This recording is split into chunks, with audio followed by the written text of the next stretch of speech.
അസ്സലാമു അലൈക്കും വറഹ്മത്തുള്ളാഹി വബറകാതുഹു.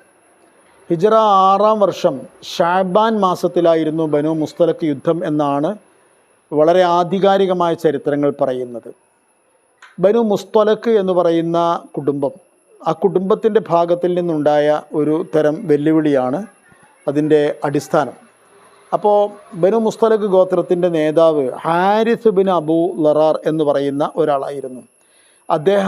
അദ്ദേഹത്തിൻ്റെ നേതൃത്വത്തിൽ ഒരു സൈനിക നടപടിക്ക് ഒരുങ്ങുന്ന ഒരു വാർത്തയാണ് മദീനയിൽ ലഭിച്ചത്. അങ്ങനെ ഉടനെ മഹാനായ നബി സല്ലല്ലാഹു അലൈഹി വസല്ലം തങ്ങൾ ഒരു സഹാബിയെ, ആ സഹാബിയുടെ പേര് ബുറൈദത്തുൽ അസ്ലമി എന്നാണ്, ബുറൈദത്തുൽ അസ്ലമിയെ പറഞ്ഞയച്ചു. ബുറൈദത്തുൽ അസ്ലമിയോട് ഇങ്ങനെ ഒരു വാർത്തയുണ്ടല്ലോ, വിവരമുണ്ടല്ലോ, ആ വിവരം ശരിയാണോ എന്നറിയാൻ വേണ്ടിയാണ് പറഞ്ഞയച്ചത്. അദ്ദേഹം അവിടെ എത്തിയിട്ട് ശരിയാണ് എന്ന് ഉറപ്പ് വരുത്തി. അപ്പോൾ മഹാനായ നബി സല്ലല്ലാഹു അലൈഹി വസല്ലം തങ്ങളും തൻ്റെ സൈന്യവും, കുറച്ച് ആൾക്കാർ മാത്രമേ ഉണ്ടായിരുന്നുള്ളൂ എന്നാണ്, ഒരുപാട് ആൾക്കാരുണ്ടായിരുന്നില്ല. അപ്പോൾ കാരണം ഒരുപാട് ആൾക്കാരെ സംഘടിപ്പിക്കാൻ മാത്രമുള്ള ഒരു വലിയ ശക്തിയൊന്നും ആയിരുന്നില്ല അവർ. അതുകൊണ്ട് അപ്പോൾ മഹാനായ നബി സല്ലല്ലാഹു അലൈഹി വസല്ലം തങ്ങളും സംഘവും ബനു മുസ്തലഖിലേക്ക് പുറപ്പെട്ടു. ഇവിടെ ഒരു കാര്യം കൂടി മനസ്സിലാക്കാനുള്ളൊരു കാര്യമുണ്ട്. ഈ സമയമാകുമ്പോഴേക്കും മദീനയിൽ ഒരു പുതിയ ജനവിഭാഗം നിര ഉണ്ടായിക്കഴിഞ്ഞിട്ടുണ്ട്. പിന്നെ ഇസ്ലാമിക ചരിത്രം വലിയ ഉൾക്കിടിലത്തോടു കൂടിയാണ് കാണുന്നത്. ഒരുപക്ഷേ ഇസ്ലാമിക ചരിത്രത്തിൻ്റെ ഡെവലപ്മെൻറ്റിൽ ഉണ്ടായ ഏറ്റവും വലിയ ഭീഷണിയായിരുന്നു അത്.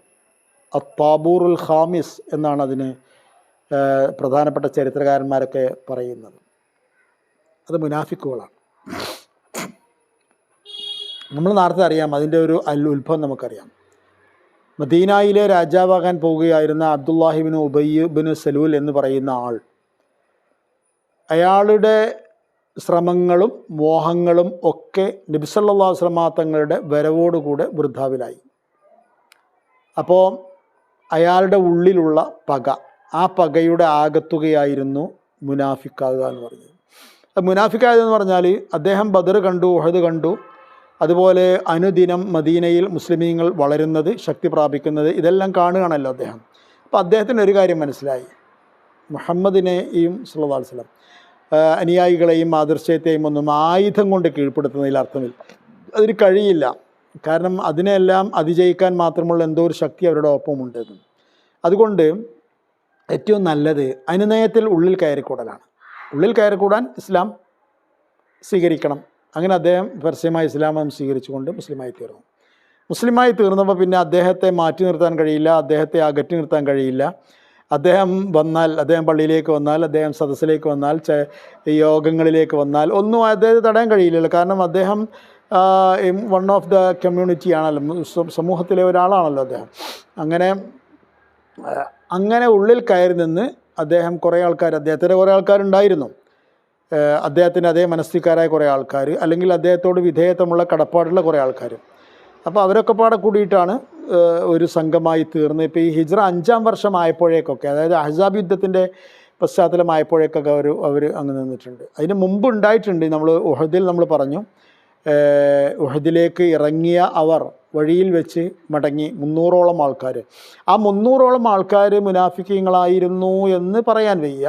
പക്ഷേ ആ 300 ആൾക്കാർ അന്ന് അവർ മടങ്ങിയത് അവരുടെ ഗോത്ര തലവനാണ്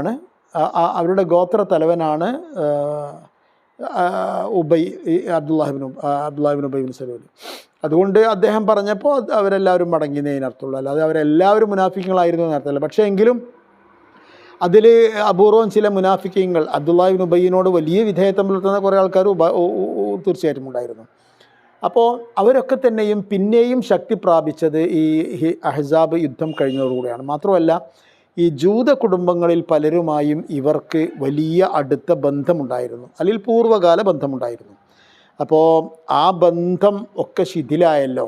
മാത്രമല്ല ജൂത കുടുംബങ്ങൾ 3 മദീനയിൽ നിന്ന് പോയി.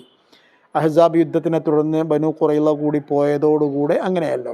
അപ്പോൾ ഇതിനൊക്കെയുള്ള ഒരു വലിയ അരിശം അതൊക്കെ ഇയാളുടെ ഉള്ളിലുണ്ട്. അപ്പോൾ അതുകൊണ്ട് അവർ പരമാവധി ഉള്ളിൽ കയറി നിന്ന് ഓരോ ഫിത്നകൾ ഉണ്ടാക്കാനും വേണ്ടിയിട്ട് ഉദ്യമിക്കുന്ന ഒരു സമയമായിരുന്നു അത്.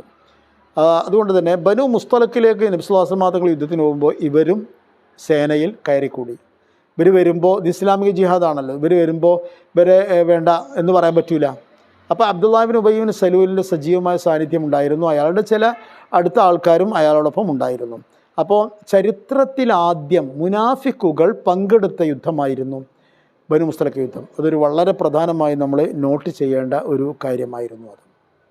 അപ്പോൾ അങ്ങനെ ബനു മുസ്തലഖിലെത്തിയതോടുകൂടെ ഇത്രയും വലിയ ആരവാരത്തോടുകൂടെ നബി സല്ലല്ലാഹു അലൈഹി വസല്ലം തങ്ങളും സേനയും അവിടെ എത്തിയെന്ന് പറഞ്ഞപ്പോൾ പിന്നെ അവർക്ക് പിടിച്ചു നിൽക്കാൻ കഴിഞ്ഞില്ല. ബനു മുസ്തലഖുകാർ രംഗത്തിറങ്ങിയില്ല, അവർ ഓടിപ്പോയി, അവർ പിൻവാങ്ങി. അപ്പോൾ നബി സല്ലല്ലാഹു അലൈഹി വസല്ലം തങ്ങൾ തൊട്ടടുത്ത് മറ്റൊരു ചെറിയ ഭീഷണി ഉണ്ടായിരുന്നു, മുറൈസിയ എന്ന് പറയുന്ന സ്ഥലത്ത്. മാത്രമല്ല ഈ ബനു മുസ്തലഖുകാർ തമ്പടിച്ചത് പിന്നെ മുറൈസിയയിലുമാണ്. അപ്പോൾ മുറൈസിയക്കാരും ബനു മുസ്തലഖുകാരും എല്ലാവരും ചേർന്നുകൊണ്ട് ഒന്ന് ഇസ്ലാമിനെതിരെ നബി സല്ലല്ലാഹു അലൈഹി വസല്ലം തങ്ങൾക്കെതിരെ രംഗത്തിറങ്ങാൻ തീരുമാനിച്ചു. അങ്ങനെ മുറൈസിയയിൽ വെച്ച് ചെറിയ ഏറ്റുമുട്ടലൊക്കെ ഉണ്ടായി. പക്ഷേങ്കിലും അതിൽ ഒന്നും കാര്യമായി വിജയിക്കാൻ കഴിഞ്ഞില്ല. അവരുടെ കുറേ ആൾക്കാർ ഓടിപ്പോയി, കുറേ ആൾക്കാർ കൊല്ലപ്പെട്ടു, അവരുടെ സ്ത്രീകളും കുട്ടികളൊക്കെ ഇസ്ലാമിന് അധീനപ്പെട്ടു. അവിടെ വെച്ചാണ് മഹാനായ റസൂലുള്ളാഹി സ്വല്ലല്ലാഹു അലൈഹി വസല്ലമ തങ്ങൾ ജുവൈരിയ റളിയല്ലാഹു അൻഹായെ വിവാഹം ചെയ്യുന്നത്. നബി സല്ലല്ലാഹു അലൈഹി വസല്ലമ തങ്ങളുടെ ജുവൈരിയ റളിയല്ലാഹു അൻഹായുമായിട്ടുള്ള ഒരു വിവാഹം അതായിരുന്നു. അത് സത്യത്തിൽ ഈ ഗനീമത്ത് ഓഹരി ചെയ്തപ്പോൾ ജുവൈരിയ റളിയല്ലാഹു അൻഹു വന്നത് സാബിത്ത് ബിൻ ഖൈസ് റളിയല്ലാഹു അൻഹുവിൻ്റെ ഓഹരിയിലാണ്.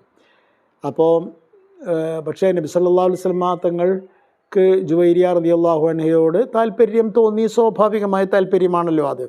ജുവൈരിയ റളിയല്ലാഹു അൻഹു അവരുടെ നേതാവിൻ്റെ മകളായിരുന്നു. അപ്പോൾ അതുകൊണ്ട് നേതാവിൻ്റെ മകൾ എന്ന് പറയുമ്പോൾ ആ നേതാവിൻ്റെ മകൾക്ക് അടിമയായിട്ടാണെങ്കിൽ പോലും, അല്ലെങ്കിൽ മറ്റൊരാളുടെ ജീവിതത്തിൽ അനിഷ്ടകരമായിട്ടാണ് കടന്നു ചെല്ലുന്നത് എങ്കിൽ പോലും ഒരു മാന്യമായ സ്ഥാനം കൽപ്പിച്ചു കൊടുക്കേണ്ടത് ഒരു മാന്യതയാണല്ലോ. ആ അർത്ഥത്തിൽ നബി സല്ലല്ലാഹു അലൈഹി വസല്ലമ തങ്ങൾ എന്ത് ചെയ്തു, സാബിത്ത് ബിൻ ഖൈസ് റളിയല്ലാഹു അൻഹുവിന് പണം കൊടുത്ത് ജുവൈരിയ റളിയല്ലാഹു അൻഹയെ വാങ്ങുകയും എത്തുക്ക് ചെല്ലുകയും ചെയ്തു. എന്നിട്ട് നബി സല്ലല്ലാഹു അലൈഹി വസല്ലമ തങ്ങൾ അവരെ അവിടെ വെച്ച് തന്നെ വിവാഹം ചെയ്തു. അപ്പോൾ ഇതൊക്കെ ദിവസങ്ങൾ നീണ്ടു നിൽക്കുന്ന യാത്രകളാണ് കേട്ടോ. അപ്പോൾ അവിടെ തന്നെ എന്ന് പറഞ്ഞാൽ അപ്പോൾ ഈ യുദ്ധത്തിൻ്റെ ഇടയിൽ കല്യാണം കഴിച്ചു എന്നില്ല ഒരു തെറ്റായ ധാരണ നമുക്കുണ്ടാകാൻ പാടില്ല. ഒരു യുദ്ധത്തിന് പോകുക എന്ന് പറഞ്ഞാൽ ഒരുപാട് ദിവസങ്ങൾ അവിടെ തന്നെ തമ്പടിക്കും. അപ്പോൾ ആ തമ്പടിച്ച സമയത്താണ് ഈ വിവാഹം നടക്കുന്നത്. ഈ വിവാഹം നടന്നതോടുകൂടെ മറ്റൊരു സംഭവം ഉണ്ടായി. എന്താണെന്ന് വെച്ചാൽ മറ്റുള്ള സൈനികർക്കൊക്കെ ഇതേപോലെ കുറേ പെണ്ണുങ്ങളെയും മറ്റു കുട്ടികളെയും ഒക്കെ അടിമകളായി കിട്ടിയിട്ടുണ്ടല്ലോ, ഓഹരിയായിട്ട് ഗനീമത്തായി കിട്ടിയിട്ടുണ്ടല്ലോ. ആ കിട്ടിയതൊക്കെ അവരോരോരുത്തരും എത്തിക്ക് ചെല്ലി ഒഴിവാക്കി. എന്താ അവർ പറഞ്ഞത്? ആരോടും അങ്ങനെ ആവശ്യപ്പെട്ടതല്ല, നബി അങ്ങനെ പറഞ്ഞതുമല്ല. മറിച്ച് എന്താ പറഞ്ഞത്? അസ്ഹാറു റസൂലില്ല, റസൂലുള്ളാൻ്റെ